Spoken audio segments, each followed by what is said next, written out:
খালি পেটে রসুন এবং গুড় খেয়ে পুরুষের বিশেষ শক্তি 2 থেকে 3 গুণ বৃদ্ধি করার সঠিক উপায় কি এবং গুড় এবং রসুন খাওয়ার সঠিক নিয়ম কি?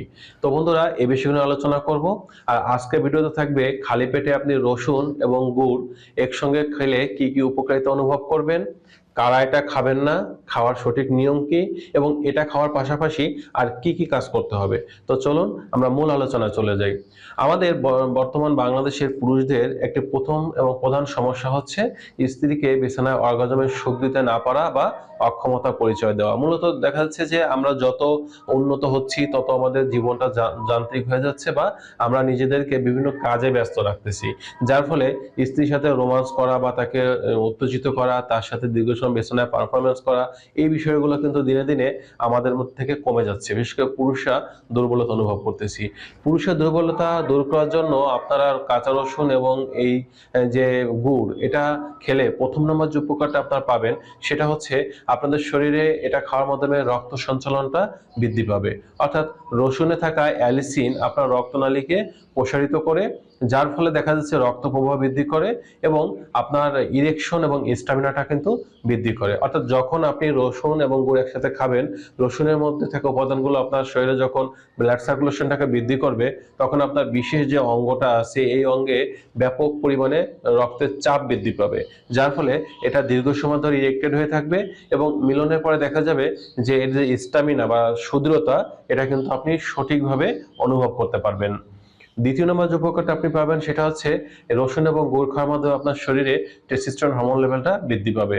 কারণ আপনার এই রসুনের মধ্যে যে উপাদানগুলো আছে এবং আপনার গুড় যদি আপনি খান, গুড়ে আছে প্রচুর পরিমাণে আয়রন এবং ম্যাগনেসিয়াম। এই আয়রন এবং ম্যাগনেসিয়াম এবং রসুনের উপাদান এই কম্বিনেশন ভাবে যখন আপনার শরীরে প্রবেশ করতেছে, তখন একজন পুরুষের টেস্টোস্টেরন হরমোন লেভেলটাকে ব্যাপক পরিমাণে বৃদ্ধি করে। আর আমরা সকলেই জানি যে একজন পুরুষের শক্তি বৃদ্ধির একটা অন্যতম হরমোন হচ্ছে টেস্টোস্টেরন হরমোন। তো এটা কিন্তু ব্যাপক পরিমাণে বৃদ্ধি করতে কাজ করবে। তৃতীয় নম্বর যে উপকারটা আপনি পাবেন সেটা হচ্ছে আপনার সহবাসের দুর্বলতা এবং ক্লান্তি, এটা কিন্তু কমাবে।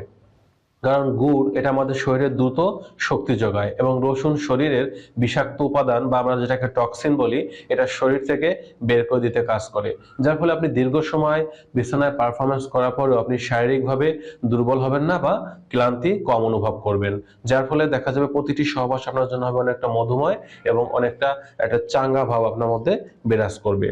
4 নম্বর যে উপকারটা আপনি পাবেন সেটা হচ্ছে আপনার স্নায়ু এবং মানসিক চাপ এটা কমাতে সাহায্য করে। আপনি যখন স্নায়বিক দুর্বলতা ভোগেন বা মানসিক চাপে থাকেন, তখন কিন্তু বিছানায় দীর্ঘ সময় থাকা আপনার পক্ষে সম্ভব হয় না। কারণ মানসিক চাপ এবং স্নায়বিক দুর্বলতা আমাদের পুরুষদেরকে অক্ষমতার দিকে নিয়ে যায় এবং খুব দ্রুত দেখা যাচ্ছে অল্প সময়ের মধ্যে বীর্যপাত ঘটে যায়, যার ফলে কিন্তু আমরা পুরুষরা অক্ষমতা পরিচয় দিয়ে থাকি। তো এই ক্ষেত্রে কিন্তু দেখা যাচ্ছে আপনি যদি রসুন এবং গুড় খান, আপনার এই সমস্যা দূর করতে কাজ করবে। 5 নম্বর যে উপকারটা আপনি পাবেন সেটা হচ্ছে আপনার রোগ প্রতিরোধ ক্ষমতা বৃদ্ধি করবে। আপনি খেয়াল করে দেখবেন যে অনেক পুরুষ আছেন যে তারা 12 মাস কাল হালকা ঠান্ডা গরম লাগলেই সর্দি, কাশি, জ্বর এগুলো ভুগতে থাকেন, যার ফলে তারা বিছানায় স্ত্রীকে পরিপূর্ণ অর্গাজমের সুখ দিতে পারেন না, কারণ তাদের রোগ প্রতিরোধ ক্ষমতা একেবারে দুর্বল। কিন্তু আপনি যদি নিয়মিত রসুন এবং গুড় খান, তাহলে দেখা যাবে যে আপনার রোগ প্রতিরোধ ক্ষমতা বৃদ্ধি পাবে, আপনি শারীরিকভাবে সুস্থ থাকবেন এবং আপনার স্ট্যামিনা শক্তি বা পুরুষত্ব শক্তি এটাও ব্যাপক পরিমাণে বৃদ্ধি পাবে। এবারে সেই কারা এটা খাবেন না বা খেলেও ডাক্তার পরামর্শ মতো খেতে হবে। যদি এমনটা হয় আপনার অতিরিক্ত অ্যাসিডিটি থাকে বা গ্যাস্ট্রিক আলসারের সমস্যা থাকে এবং আপনি যদি কোনো ডাক্তারের তত্ত্বাবধানে থাকেন, তাহলে এই রসুন এবং গুড়ের রেমেডি খাওয়ার আগে অবশ্যই আপনি আপনার চিকিৎসকের সাথে আলোচনা করে নেবেন। আর চিকিৎসক যদি খেতে বলে তাহলে খাবেন, খেতে নিষেধ করলে খাওয়ার প্রয়োজন নেই।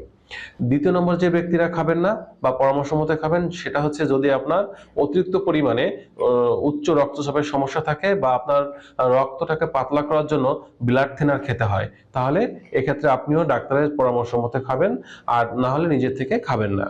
তৃতীয় যে ব্যক্তিরা কম খাবেন বা খাওয়া উচিত না, যদি আপনি ডায়াবেটিসে আক্রান্ত থাকেন এবং আপনার রক্তে ব্লাডের সুগারের পরিমাণ অতিরিক্ত বেশি থাকে, তাহলে এটা কন্ট্রোল করে খাবেন এবং পরিমাণে অবশ্যই কম খাবেন। এবার আসি এই রসুন এবং গুড় খাওয়ার সঠিক নিয়মটা কি। নিয়ম হচ্ছে প্রতিদিন সকালে ঘুম থেকে উঠে আপনারা 1 থেকে 2 কাপ পরিমাণ কাঁচা রসুন এটাকে কুচি করে নেবেন। এর মধ্যে আপনি হাফ চামচ থেকে 1 চামচ পরিমাণ গুড় এটা ভালো করে মেশাবেন। মেশানোর পরে এই গুড় এবং রসুনের যে মিশ্রণটা আপনি নিলেন এটা মুখে দিয়ে আপনি চিবিয়ে খাবেন। খাওয়ার পরে 1 গ্লাস উষ্ণ গরম পানি বা হালকা গরম পানি এটা খেয়ে নেবেন। ঠিক এই নিয়মে আপনি সকালে প্রতিদিন খাবেন। আবার একইভাবে আপনি যখন রাতে খাবার খাবেন, রাতে খাবার খাওয়ার পরে আপনি 1 থেকে 2 কোয়া রসুন কুচি করে নেবেন এবং 1 গ্লাস ফুটন্ত গরম দুধ নেবেন এবং এই দুধের মধ্যে আপনি রসুন কুচি দিয়ে ভালো করে নেড়ে এটা ঢাকনা দিয়ে ঢেকে রেখে দেবেন। 5-7 মিনিট পরে যখন দেখবেন যে হালকা গরম অবস্থায় আছে তখন এটা সেবন করবেন এবং এটা সেবন করার পরে হাফ চামচ থেকে 1 চামচ পরিমাণে গুড় এটা খাবেন। এবার আসি, অনেকেই প্রশ্ন করবেন যে কোন গুড় খাবো, এখানে কি আমরা আখের গুড় নিব, খেজুরের গুড় না তাল গুড়?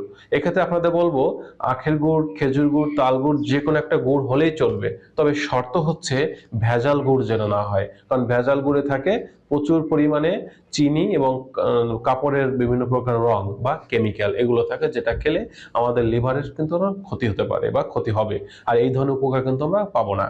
এই জন্য আপনি যে গুড়ই নেন না কেন অবশ্যই গুড়টির জন্য খাঁটি হয় সেটা মাথায় রাখতে হবে।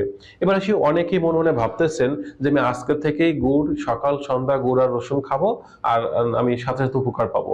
বিষয়টা কিন্তু একদমই এরকমের নয়, কারণ এটা কোনো ম্যাজিক্যালি উত্তেজক মেডিসিন নয় যে খাওয়ার সাথে সাথে আপনি উত্তেজনা অনুভব করবেন। এটা যদি আপনি নিয়মিত একটানা 2 থেকে 3 মাস এই সকাল এবং রাতে এই নিয়মে খেতে পারেন, তাহলে দেখা যাবে যে আপনি আস্তে আস্তে ধীরে ধীরে এর উপকারিতা অনুভব করতে শুরু করেছেন। কারণ এটা কোনো মেডিসিন নয়, এটা একটা ফুড সাপ্লিমেন্ট, এটা আমাদের মাথায় রাখতে হবে। এবং এর পাশাপাশি আমাদের সঠিক লাইফস্টাইল এটা কিন্তু পালন করতে হবে, অর্থাৎ রাতে 10টা থেকে 11টার মধ্যে ঘুমাতে যেতে হবে এবং একটানা 6 থেকে 7 ঘন্টা ফ্রেশভাবে ঘুমানোর অভ্যাস গড়ে তুলতে হবে এবং দিনের বেলা যে কোনো সময় একটু ব্যায়াম বা এক্সারসাইজ করতে হবে। সঠিকভাবে সুষম পুষ্টিকর যে খাবারগুলো আছে এগুলো খেতে হবে এবং সর্বোপরি মানসিক চাপ বা দুশ্চিন্তা এটা কমানোর ব্যবস্থা করতে হবে বা দুশ্চিন্তামুক্ত থাকার চেষ্টা করতে হবে। তো এই নিয়মগুলো যদি পালন করতে পারেন, একটানা 2 থেকে 3 মাস যদি আপনি রসুন এবং গুড় এই নিয়মে খেতে পারেন, ইনশাআল্লাহ দেখবেন যে আপনার যে অক্ষমতা বা আপনি যে অক্ষম পুরুষ ছিলেন বা স্ত্রীকে অর্গাজমে সুখ দিতে পারতেন না, এই সমস্যা ধীরে ধীরে উন্নতি হতে শুরু করবে এবং এই জন্য 1 টাকা কোনো মেডিসিন আপনার সেবন করতে হবে না। তো বন্ধুরা, এই ছিল আজকের বিষয়। সকলে ভালো থাকবেন। আজ এ পর্যন্তই।